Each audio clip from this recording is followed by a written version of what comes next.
Good afternoon, ladies, gentlemen, professors. Welcome to the 1997 Class Day ceremonies at the Kennedy School of Government. My name is Rachel Seymour. I'm a graduating student here and one of 5 class marshals that are helping organizing the events that you see here.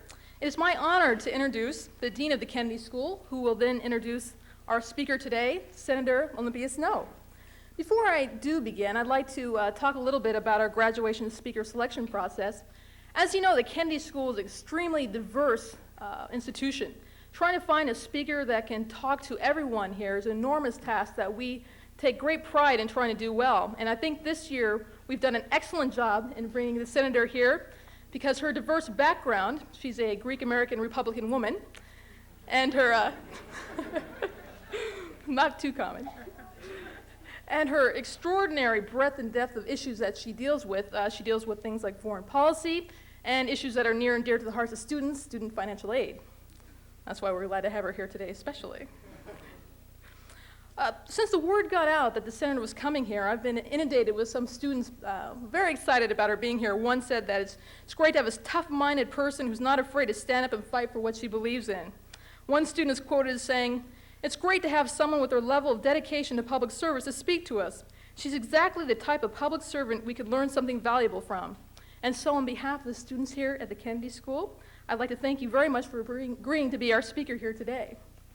With that, I am going to now talk about our dean, Joseph Nye Jr. Now, if I went into his resume, I fear that it could take the rest of class day, and it would fill up a PAE briefing book. So I will just try to be brief and highlight some of the interesting things that the dean has done. For one thing, he is a Rhodes Scholar, and he got his PhD here at Harvard. He's taught government at Harvard College for a dozen years, and by all accounts, he was an extremely popular instructor there. One former student said that the dean was the best instructor we've ever had at Harvard. I think that's high praise coming from the quality of professors that we have here. Beyond Harvard, the dean has served on 3 government agencies: the State Department, the National Intelligence Council, and the Department of Defense. Now, he's worked at these 3 agencies for a total of 6 years. And within those 6 years, the dean has amassed an enormous following and accolades and awards, some of which are the Department of State's highest commendation, the Distinguished Medal Award, the Intelligence Community's Distinguished Service Medal, and 2 Distinguished Service Medals from the Department of Defense. Now, in 6 years, I think that's extraordinary. But I'm sure one question still haunts the dean today, and I'm sure he thinks about this daily when he walks through these halls, is could he really survive the PAE? We may never know. When someone's doing so well in Washington, D.C., you might ask, why would they choose to give that up and come to an academic institution? Well, for Dean, the impetus to come here laid in the tragedy of the Oklahoma bombing and the mistrust that people had in government that led to that bombing. It was because of that the dean came here and strived to begin rebuilding a sense of confidence in the government. And based on that, he's developed a new program entitled Visions of Governance for the 21st Century. And this may help America change the way in which they view government. Here at the Kennedy School, we're trying to do that daily. The dean is trying to set in motion an agenda that'll help us do just that. So without further ado, on behalf of the graduating seniors, I'd like to thank you, Dean Nye, for your extraordinary commitment to us and to this institution.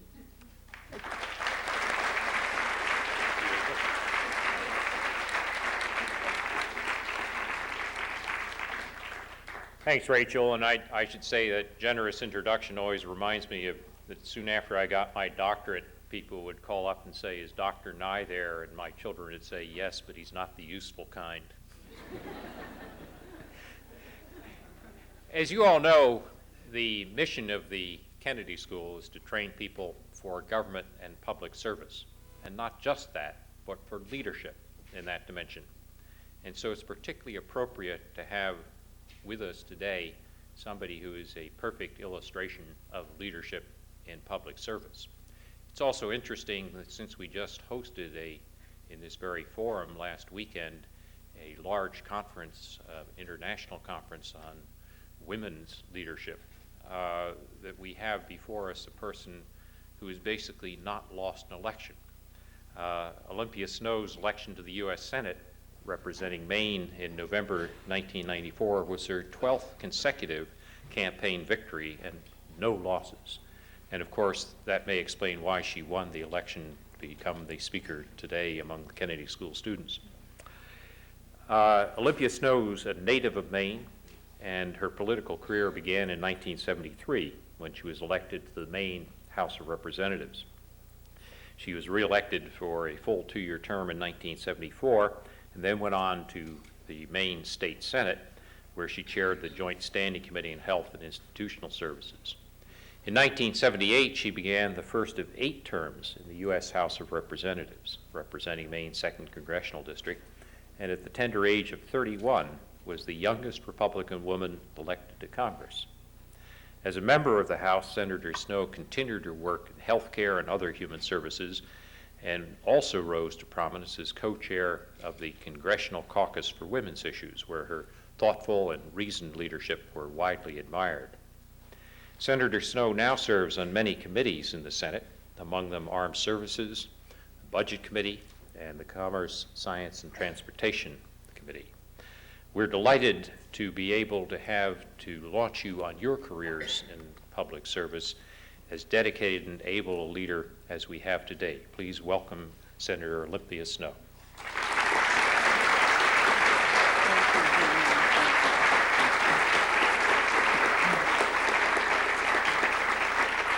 Thank you very much, Dean Nye. I appreciate not giving my age. You know, I now have the honor of being the senior senator from the state of Maine since Secretary Cohen, now Senator Cohen, became Secretary Cohen. And I was introduced recently at an event in Maine, and the man said, "Ladies and gentlemen, I'd like to introduce to you the next senior citizen from the state of Maine." So I figured he must have known that I was having a certain milestone birthday this year. Dean Nye, I want to thank you, and my thanks to you, Rachel, and the class of 1997 to extend to me this kind invitation for me to address this year's graduates of the Kennedy School.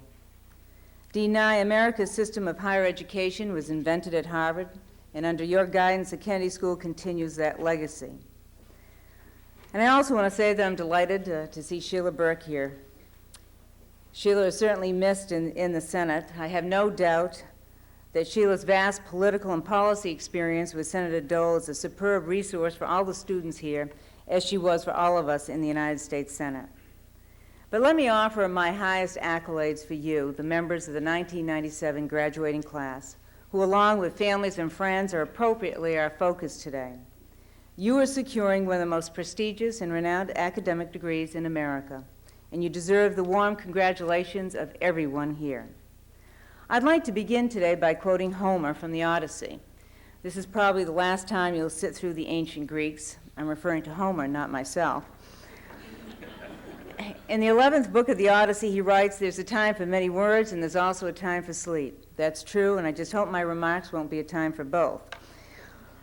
The ceremony here today reminds me also of a commencement speaker at, I hate to say it, Yale a few years ago. "There isn't a letter in Yale," he said, "that does not tell its tale of wonderment and glory. Y, for instance, stands for youth. And for half an hour he told of the joys of youth in tones of rapture. With scarcely a pause for breath, he went on. A is for ambition.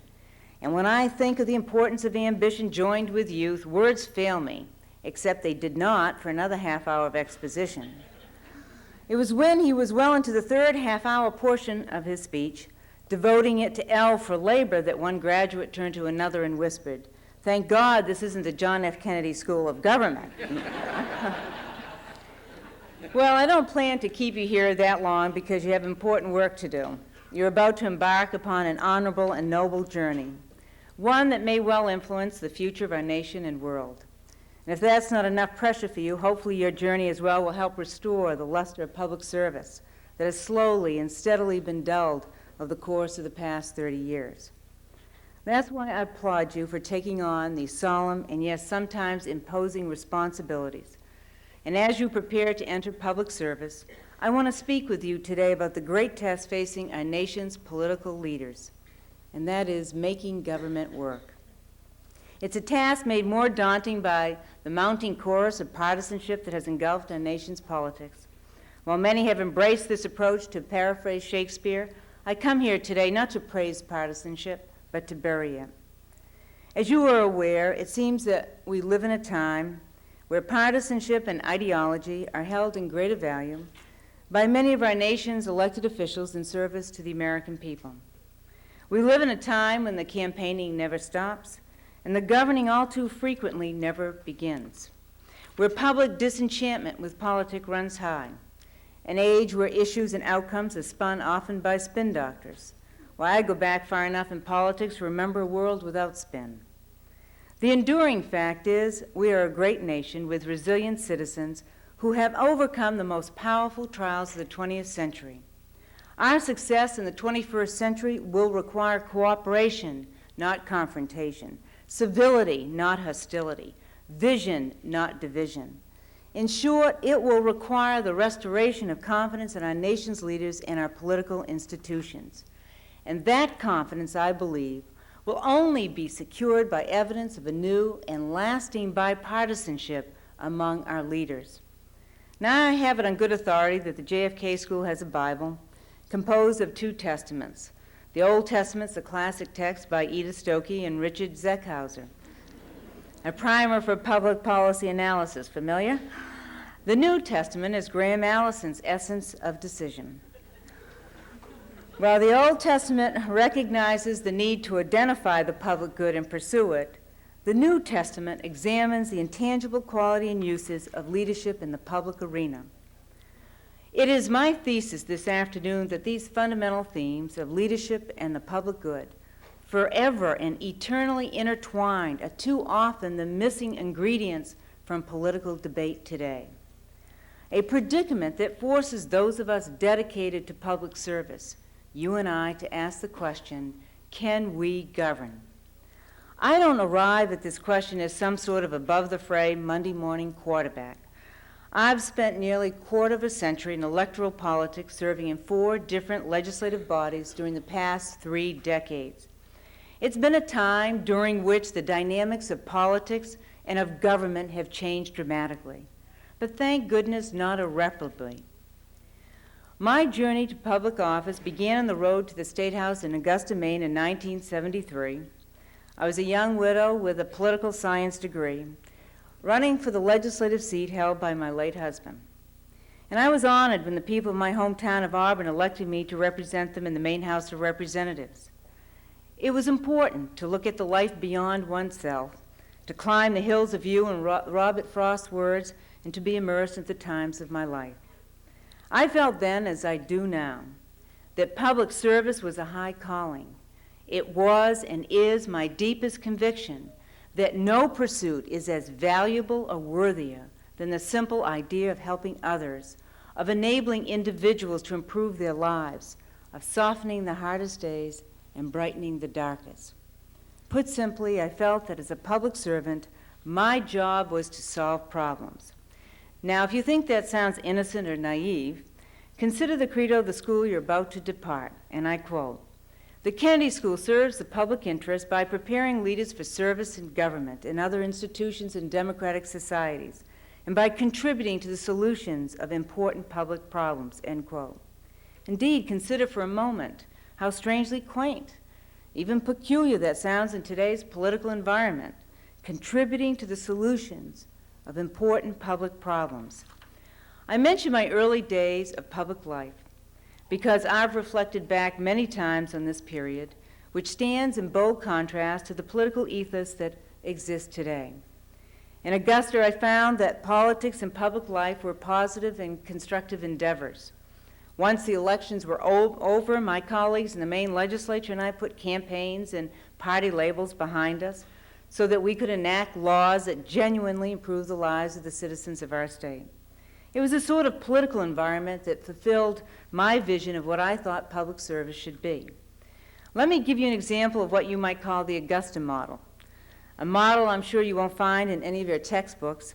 It provides a compelling allegory of politics circa 1975.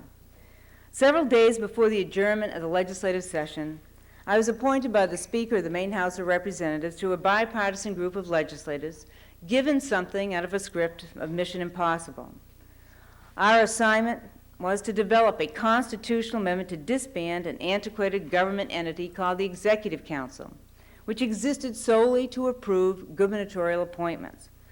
We in the group were frankly skeptical about our mission, given numerous past failed efforts to disband this administrative dinosaur. My apologies to New Hampshire, which still has one.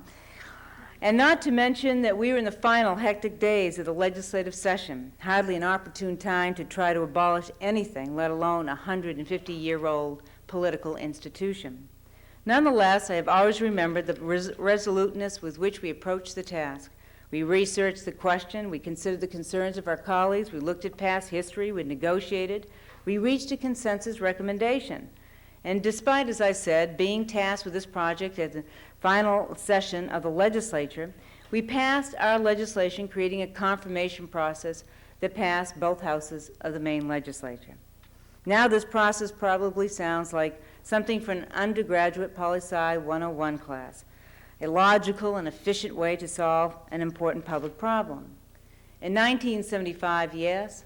In 1997, sadly, no. Today in Washington, it might unfold something like this. There would be endless bickering over the membership of the working group. We might even appoint a working group to study the membership of the working group. Some would call for the working group to be disbanded. Others would seek to limit its funding. Still others would demand that the scope of the working group be shrunk or expanded. And then, presuming the working group and its original mandate survived at all, it almost certainly bogged down in partisan disagreements, reaching either a highly politicized conclusion or maybe no conclusion at all. Well, it is true that government today can work like this. It simply doesn't have to be inevitable. Indeed, my first defining experience in Washington, after service in the Maine State House of Representatives, the Maine State Senate, demonstrates that problems can be solved even under the most unlikely of conditions. When I first came to Washington in January of 1979 as the U.S. representative from Maine's congressional district, it became clear to me rather quickly that Congress was practically oblivious to a critical set of issues, those of particular importance to our nation's women. Let me emphasize, this observation was not fueled by a supercharged sense of radical feminism or grieved group politics. It was simply the truth. I was, after all, one of only 17 women members in the U.S. House of Representatives in 1979. To put this in perspective, that was about 3% of the entire U.S. Congress, in a nation in which made up more than 50% of the electorate. Thankfully, I'd been preceded by a remarkable group of women, because 2 years previous, Elizabeth Holtzman, a pro-choice Democrat, and Margaret Heckler, a pro-life Republican, had put aside their differences over abortion and formed the Congressional Caucus for Women's Issues, which worked in a bipartisan spirit to advance issues of importance to women. Their mission was to work on issues that united them rather than divided them, issues that required altering federal laws to reflect women's changing role in society and their dual responsibilities of work and family.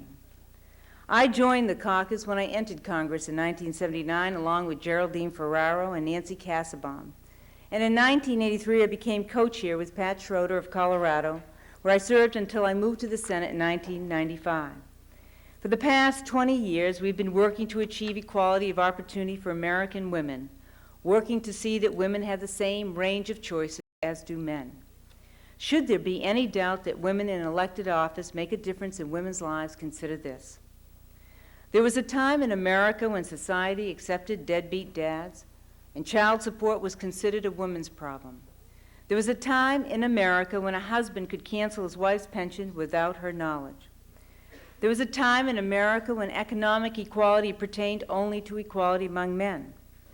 There was a time in America when women's health was a missing page in America's medical textbooks, and when women were systematically excluded from clinical medical study trials that were funded by the National Institutes of Health, the nation's, if not the world's, premier research facility. Some of you may remember the famous medical study on breast cancer that examined, you guessed it, hundreds of men. Or what about the federally funded study involving 22,000 male physicians, which examined the ability of aspirin to prevent heart attacks? Apparently someone forgot that heart disease is the leading cause of death among women. For years, scientists treated over half the population, women, as anomalies. These scientists complained that health research could endanger or would be affected by women's reproductive systems. Well, it seems to me that women have been bearing children for quite some time now and are likely to continue doing so in the future. Medical research, rather than ignoring that fact as an inconvenience, should work to accommodate it. As I've often said, their attitude seemed to mirror Henry Higgins of My Fair Lady when he lamented, "Why can't a woman be more like a man?" Outraged by these studies and others like them, as co-chairs of the Women's Caucus, Congresswoman Pat Schroeder and I asked the General Accounting Office in 1989 to document inequities in medical research at the National Institutes of Health. The findings of these GAO studies spurred the caucus to introduce its first Women's Health Equity Act, landmark legislation on women's health. Under our leadership, we secured more funding and attracted more attention to breast cancer, osteoporosis, ovarian, and cervical cancer research. It is now required that women be included in vital drug and medical trials where once they were excluded. And my own legislation created an Office of Women's Health Research at the National Institutes of Health, where once also there was none. This was the Augusta model all over again.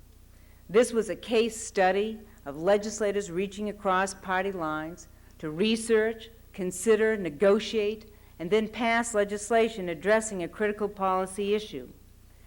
Those of us who led the charge for these women's issues did not agree on everything, but we shared a common vision on the needs of women, and we did not allow our differing views on abortion or our partisan affiliations to stand in our way. Most of all, the political dynamic of the caucus was governance from the center. Today, the political dynamic is different. And the question, can we govern, is entirely appropriate. Indeed, it is pressing. That's because our current system seems so often infused by a coarse partisanship, a raw ideology, a podium-thumping belligerence. The political dynamic confronting the American political system is the ongoing erosion of bipartisanship, civility, and cooperation. In many instances, political leaders have failed to seek compromise and instead have approached politics as an all-or-nothing proposition, where the only two outcomes are scorched earth victory for one side or political stagnation. We have seen that the sensible center, the moderate center, the center of American politics, where most Americans reside and where both political parties meet, has dissipated. Surely our parties will not always agree on everything. That's understandable and even healthy. But we need not always disagree. This erosion of the center has been exacerbated, of course, by the retirement from the Senate of some of our nation's best consensus-forging leaders, leaders like Bob Dole, now Secretary of Defense Bill Cohen, Nancy Kassebaum, Sam Nunn, and the JFK School's own Al Simpson. Now, this may sound simplistic and obvious, but democratic, that's with a small d, democratic government works well only when political leaders work together. And when they don't, the dissension is palpable, painful, and it grinds down the gears of effective government. It should not be surprising, then, that such constant friction deadens the civic impulse. Even as Americans still largely maintain faith in themselves, after years of highly partisan government and unresponsive government, they no longer trust the ability of Congress to address their concerns or the problems of our nations or to do the right thing. A survey by the Roper Center revealed that 42% of Americans surveyed that they hardly have any confidence in the executive branch, and an even higher percentage felt this way about Congress. And a full 3/4 of the American people recently surveyed by the Harris poll reported that they felt that people in Washington are out of touch with the rest of the country. Equally disturbing is that the conclusion of a Heinz Foundation Democracy Project study, which said our youngest citizens are dropouts from the political process, with only 28% of the 18 to 24-year-olds bothering to vote in the 1996 election. According to this survey, half believe that politicians don't talk about the issues that are relevant to their lives. The Pew Research Center notes that in their extensive surveys, they find that political activity is less popular than other kinds of civic activity. An interesting point, given that their own research shows that civic activity as a whole has increased. These glimpses of public opinion are a tragic indictment of our system, as though, like art reflecting life, society is beginning to reflect our politics. I'm reminded of the late Edward Everett Hale, a former Senate chaplain, who was once asked if he prayed for members of the U.S. Senate, and he responded, "No, I look at the senators and pray for the country." But despite the divisions that exist, the Senate can hold, and even today sometimes does. Lest we think differently, we should look at last year's passage of welfare reform, where the system very clearly did work.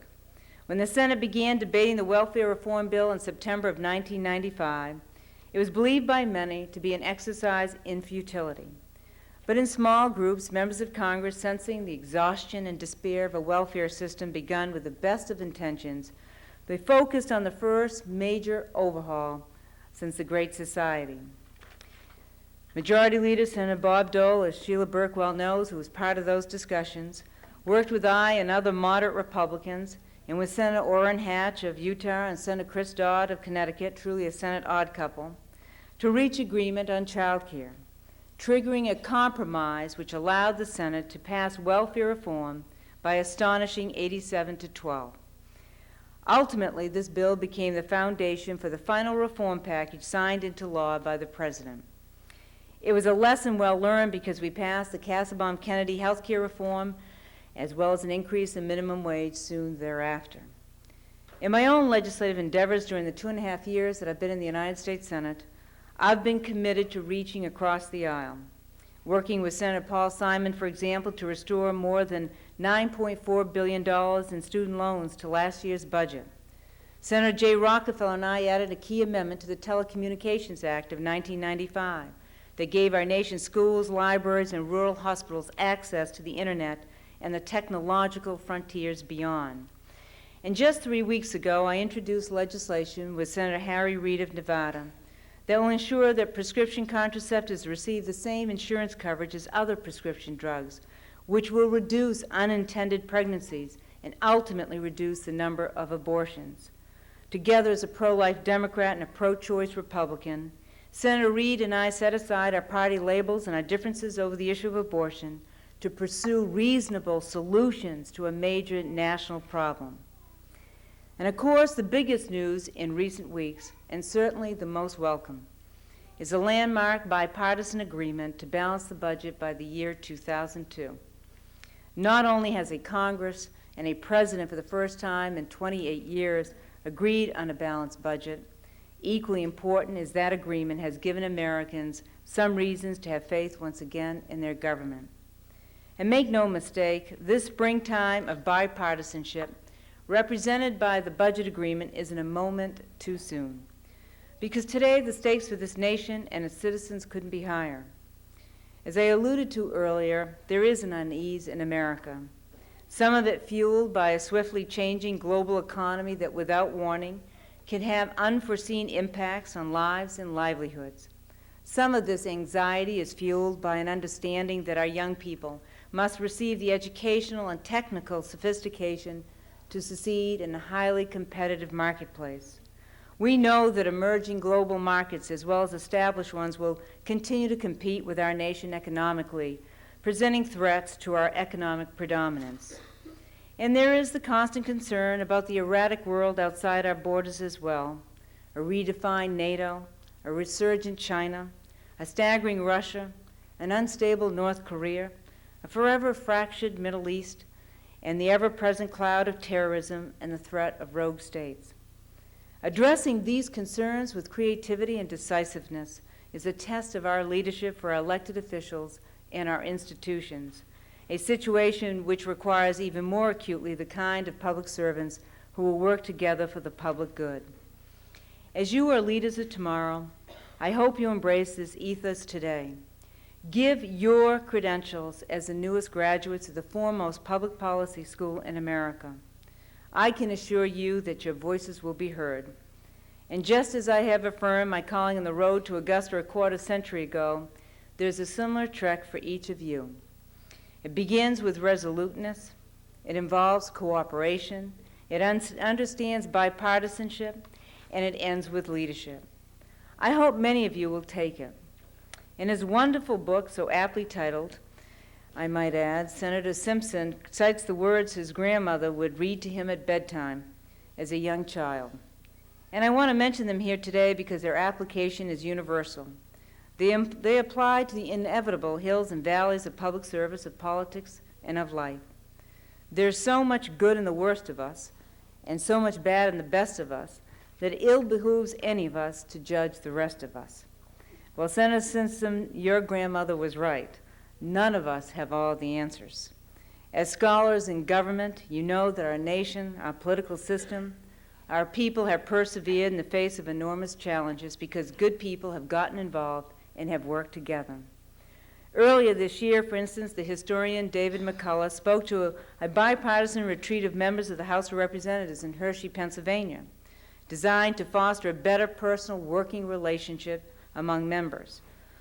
McCullough pointed out to the group the prodigies achieved by Congress when leaders worked together. And I quote, "Think what your institution has achieved," he observed.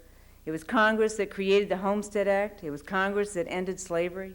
It was Congress that ended child labor. It was Congress that built the Panama Canal, the railroads, and the interstate system. It was Congress that created Social Security. It was Congress that passed the Voting Rights Act. It was Congress that sent Lewis and Clark to the West and sent us over the voyages to the moon. And some acts of Congress, he pointed out, like the Marshall Plan and Lend-Lease, were achieved under crisis conditions. I can honestly say that the spirit of accomplishment lives on today, that there are plenty of us in Congress who are willing to work together across the sometimes clear and sometimes vague political party lines that separate us. What we need, however, is a leadership to bring the spirit to life. That means leaders at both ends of Pennsylvania Avenue and on both sides of the aisle making their political points, but ultimately coming together for the common good to meet our country's challenges. Simply put, it's time for our leaders to lead and to demonstrate that their budget agreement was the beginning of a trend and not an aberration. We need to devote less energy to judging and criticizing each other and more to forging consensus and understanding. We live in a nation, the great experiment, that was born because it came together, rose up, and threw off at the time the largest standing army in the world. A nation with neither the western frontier nor the frontier of space could contain our people, where the scourge of polio and yellow fever could not survive the onslaught of medical and scientific expertise, where the world has turned for leadership during the torments of this century. Every time, every single time, our people and our national leadership have responded assertively, convincingly, decisively. This is the legacy that we have inherited. The good news is that all of you here today will have the opportunity to influence how this noble mission plays out. So as we move forward, let's promise ourselves one thing, that this new chapter in America's history will be written together with an optimism that America's greatness will not now, will not ever be compromised. I began by asking, can we govern? My answer is, we can, as long as we do not lose sight of the two enduring elements, indeed the two testaments, to our remarkable resolve as a people, a notion of the public good combined with the leadership to attain that public good. And so we've come full circle. More than 3 decades ago, John F. Kennedy issued forth a summons. Is it a task of every generation, he said, to build a road for the next generation? This credo must be the yardstick by which we measure our success. We, the leaders of today, owe you, the leaders of tomorrow, nothing less.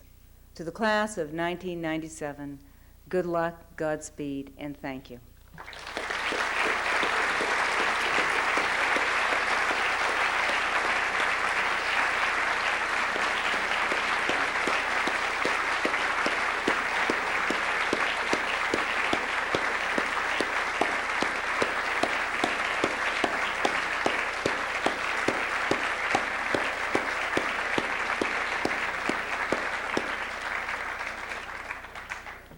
thank you, Senator Snowe, for proving that the class chose well. And now let me invite all of you to a reception, which will take place just behind the podium here. And we'll adjourn for this part of Class Day ceremonies, have a reception with Senator Snowe, and then resume after that. So thank you again.